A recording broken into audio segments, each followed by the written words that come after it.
بسم الله الرحمن الرحيم الحمد لله رب العالمين نحمده ونسبحه ونقدسه ونشهد أن لا إله إلا الله وحده لا شريك له وأن سيدنا محمدا عبده ورسوله أرسله بالهدى ودين الحق ليظهره على الدين كله. اللهم صل وسلم وبارك وترحم على محمد وآل محمد كأفضل ما صليت وسلمت وباركت وترحمت على إبراهيم وآل إبراهيم في العالمين إنك حميد مجيد. وصل اللهم وسلم على خلفاء نبيك وأوصيائه وأهل بيته وأحبته علي أمير المؤمنين وقائد الغر المحجلين، وعلى البضعة الطاهرة فاطمة الزهراء سيدة نساء العالمين، وعلى سبطي نبي الرحمة وسيدي شباب أهل الجنة الحسن والحسين عليهما السلام، وعلى علي بن الحسين ومحمد بن علي وجعفر بن محمد وموسى بن جعفر وعلي بن موسى ومحمد بن علي وعلي بن محمد والحسن بن علي والخلف الهادي المهدي عجل الله تعالى فرجه وسهل مخرجه وجعلنا من أنصاره وأعوانه. عباد الله، أوصيكم وأوصي نفسي بتقوى الله ولزوم أمره. Tomorrow is the 25th of the month of Shawwal, the anniversary of the martyrdom of our sixth Imam and sixth successor and descendant of the Prophet sallallahu alaihi wasallam, and that is Al-Imam Abu Abdullah Jafar ibn Muhammad Al-Sadiq alayhi salatu wassalam. I spoke briefly about some aspects of his contribution to Islam. And the most important contribution is being the Imam, the teacher, the mentor, the master of all other Imams, in particular the four Imams in the Sunni tradition: Abu Hanifa, Malik, Al-Shafi'i, and Ahmad ibn Hanbal. Those are the disciples and the students of Imam Jafar Al-Sadiq alayhi salatu wassalam. Though many people do not know, because politics does not want them to know the truth. But we know that. And those who are intelligent and those who search for the truth, they know that when they read the history. When they read that Imam Abu Hanifa, the greatest Imam in the Sunni tradition, Abu Hanifa and Nu'man ibn Thabit, he takes a pride in being the student of Imam Al-Sadiq.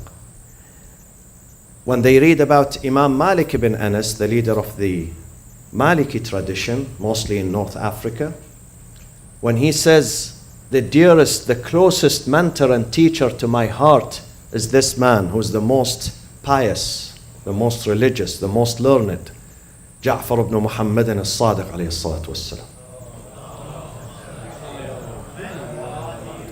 Imam al-Sadiq he was not sectarian, and he did not have any bias against anyone. He would open his class to all people to come. Some of them are good Muslims. Some of them are non-Muslims too. Some of his students who used to come and listen to him, they disagreed with him.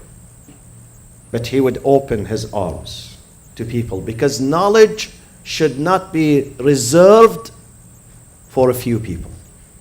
In Islam, we believe knowledge should be provided. If you have knowledge, if you are knowledgeable, if you are a scholar, teacher, you should give your knowledge to everyone.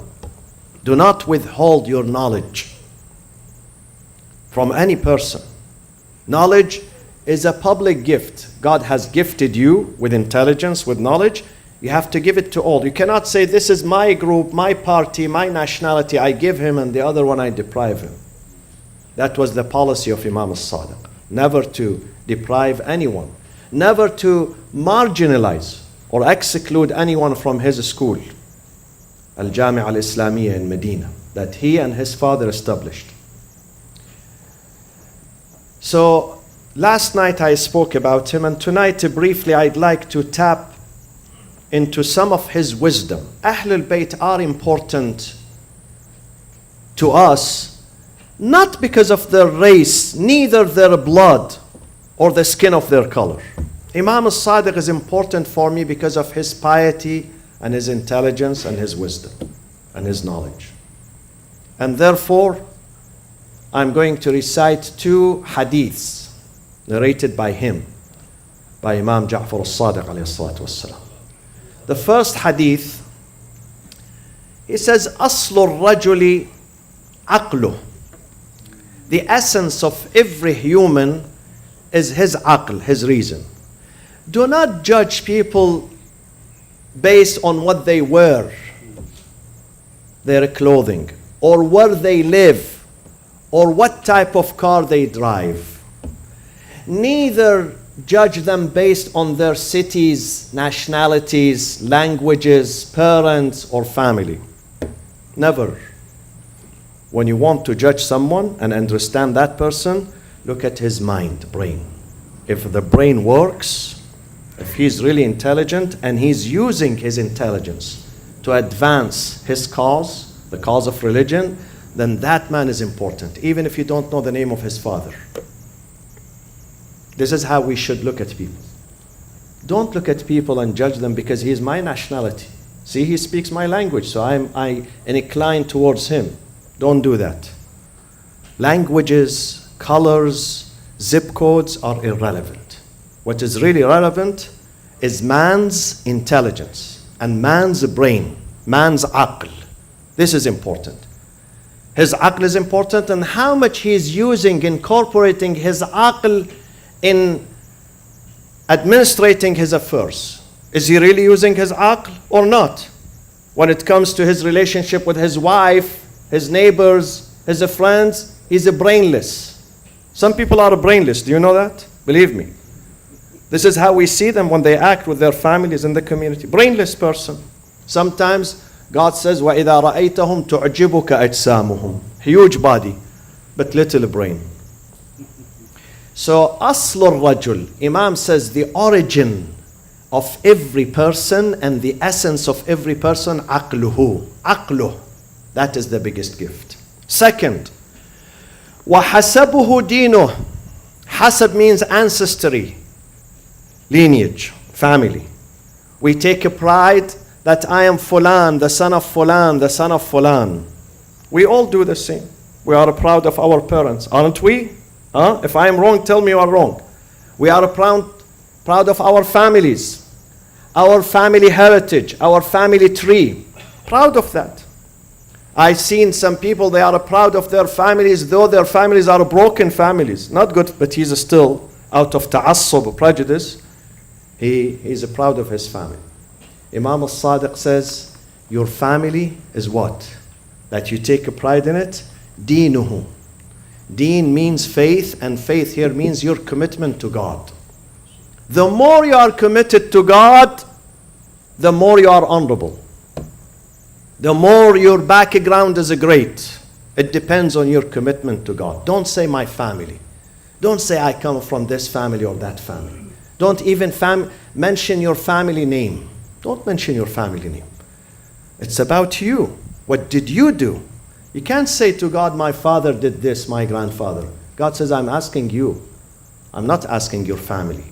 I'm not asking your father. Take a pride in your commitment to God.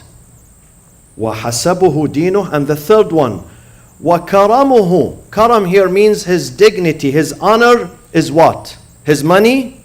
Yes, this is what most people do. They respect someone because of his money. Even if he's empty here, but because he has money. The other day, they gave a daughter to someone just because he has money. Her father sold her, literally sold his daughter. When the father was asked, but you know this man is not good, he's going to hurt your daughter. He said, but he has money, he's going to take care of her. But Imam Al-Sadiq says money is not important. What is important is وَكَرَمُهُ تَقْوَاهُ, his piety.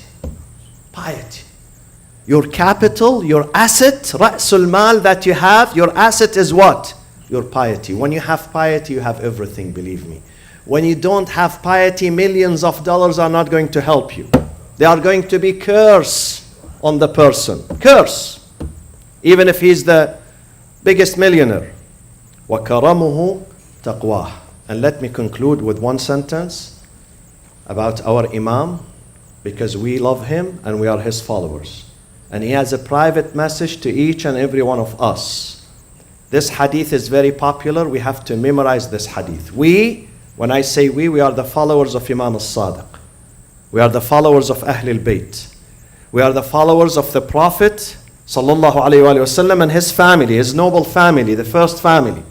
Imam Al-Sadiq says to his followers, this is his message to the followers of Ahlul Bayt, كونوا زينا لنا ولا تكونوا شينا علينا. Be an adornment for us.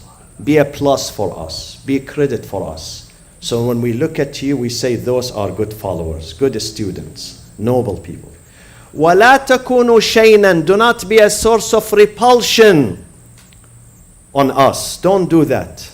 Because people are not going to curse you, just you. They're going to curse your faith, your religion, your tradition, and your Imam. So we have to be credit and a source of pride for our Imams. كُونُوا زَيْنًا لَنَا ولا تكونوا شيئا علينا حتى يقول الناس رحم الله جعفرا فلقد أدب شيعته. May God bless Jafar al-Sadiq, because he refined, he taught, he disciplined his Shia and his followers. اللهم اغفر للمؤمنين والمؤمنات والمسلمين والمسلمات الأحياء منهم والأموات. تابع اللهم بيننا وبينهم بالخيرات. اللهم تقبل منا أعمالنا ووحد كلمة المسلمين على الخير والبر والصلاح والتقوى يا أرحم الراحمين. وعجل في فرج سيدنا وإمامنا صاحب العصر والزمان، وإلى أرواح المؤمنين والمؤمنات ثواب الفاتحة مع الصلاة على محمد وآل محمد.